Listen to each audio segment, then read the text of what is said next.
Pada 2023, sebuah studi yang dipublikasikan dalam jurnal Nature Electronics menunjukkan bahwa pola arus pulsa nanoseconds dapat menurunkan suhu elektroda sekitar 30% dibandingkan arus DC konvensional. Penurunan suhu tersebut memungkinkan pengisian baterai dari 0 hingga 80% dalam 5 menit tanpa meningkatkan risiko overheat. Mekanisme ini bekerja dengan memecah aliran listrik menjadi pulsa-pulsa sangat pendek sehingga panas tersebar lebih merata. Hasil percobaan dilakukan pada sel lithium-ion standar dengan kapasitas 200 watt-jam.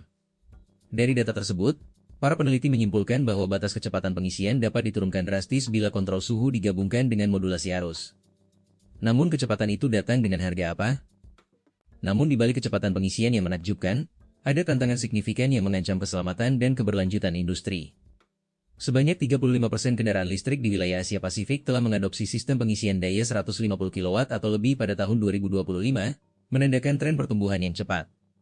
Di Indonesia, penjualan charger dengan output 150 kW meningkat 210% antara 2022 dan 2024, didorong oleh insentif pemerintah.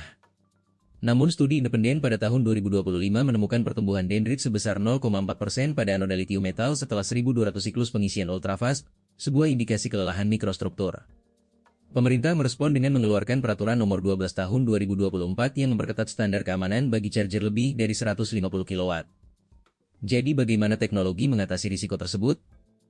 Meskipun kecepatan pengisian kini tercapai, material apa yang membuatnya memungkinkan tanpa panas berlebih? Baterai solid state yang dilapisi dengan serat kaca nanoboron mengurangi resistansi antarmuka 5 kali lipat, sehingga mampu menangani 300 kW pada sel kecil tanpa overheating, sebagaimana dilaporkan dalam jurnal Joule tahun 2022. Anoda berbasis grafene foam 3 dimensi meningkatkan kecepatan ion 12 kali lebih cepat dibandingkan grafit tradisional, memungkinkan pengisian penuh dalam kurang dari 6 menit pada daya 400 watt, menurut Advanced Energy Materials tahun 2021. Sistem manajemen suhu ganda, atau Dual Temperature Management, mengangkat ambang batas thermal runaway dari 150 derajat Celcius menjadi lebih dari 210 derajat Celcius, hasil penelitian IEA tahun 2024. Kombinasi tiga inovasi tersebut menjadi fondasi bagi charger ultrafast yang aman. Bagaimana material ini dioperasikan dalam proyek nyata di Indonesia? Setelah mengetahui material-material tersebut, implementasinya di Indonesia terlihat jelas pada dua contoh nyata. Sebuah startup energi di Jawa Barat menguji pilot proyek Rapid Charge Hub pada terminal bus listrik pada kuartal 3 tahun 2023, menggunakan charger solid state berdaya 250 kW. Sistem tersebut mengisi 80% baterai bus dalam 7 menit, mengurangi waktu tunggu armada sebesar 48% dan meningkatkan operasi harian sebesar 1,3 kali lipat. Di Surabaya, jaringan toko elektronik memperkenalkan charger smartphone berbasis grafene enhanced pada model flagship tahun 2024. Pengujian internal menunjukkan pengisian penuh 5000 mAh dalam 5,8 menit dengan suhu permukaan tidak melebihi 35 derajat Celcius, sekaligus menurunkan keluhan panas berlebih sebesar 73%. Kedua proyek tersebut membuktikan bahwa teknologi ultrafast dapat diterapkan secara aman di lingkungan komersial. Apa dampak langsung bagi Anda sehari-hari? Dari contoh nyata tersebut, dampak langsung bagi kehidupan Anda menjadi jelas. Pengisian kendaraan listrik serta perangkat genggam kini dapat dilakukan dalam hitungan menit, bukan jam, sehingga mobilitas harian pekerja dan keluarga meningkat secara signifikan. Algoritma pengisian adaptif yang didukung kecerdasan buatan memperpanjang umur baterai 50% lebih lama dan mengurangi kehilangan energi hingga 15% dibandingkan charger konvensional, seperti tercatat dalam jurnal Battery Innovation tahun 2023.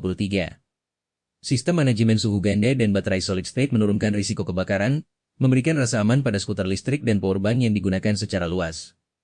Selain itu, charger microgrid berbasis tenaga surya yang dipasangkan dengan baterai grafene memungkinkan desa-desa terpencil mengakses pengisian cepat tanpa mengandalkan jaringan listrik konvensional, membuka peluang ekonomi baru di wilayah yang sebelumnya terisolasi. Namun masih ada satu tantangan besar yang menghalangi adopsi massal. Tetapi tantangan utama yang masih mengintai ialah potensi kelelahan mikrostruktur yang dapat memicu regulasi lebih ketat. Sebagaimana diskusi internasional IEC 626603 sedang menyiapkan revisi untuk memasukkan parameter stres dalam standar fast charging compliance. Jika regulasi tersebut diterapkan, kecepatan pengisian di atas 300 kW mungkin akan dibatasi, memperlambat adopsi massal pada kendaraan listrik dan perangkat portabel. Di sisi lain, peluang yang tercipta meliputi percepatan transisi ke kendaraan listrik, layanan publik yang lebih responsif, serta integrasi energi terbarukan pada daerah terpencil melalui charger microgrid. Subscribe. Tiap hari gue bongkar satu realita teknologis infrastruktur Indonesia yang jarang dibahas. Video berikutnya akan mengungkap bagaimana jaringan 5 GHz akan mengubah pekerjaan di Indonesia. Jadi jangan lewatkan karena apa yang akan gue bahas selanjutnya bisa mengubah karir Anda.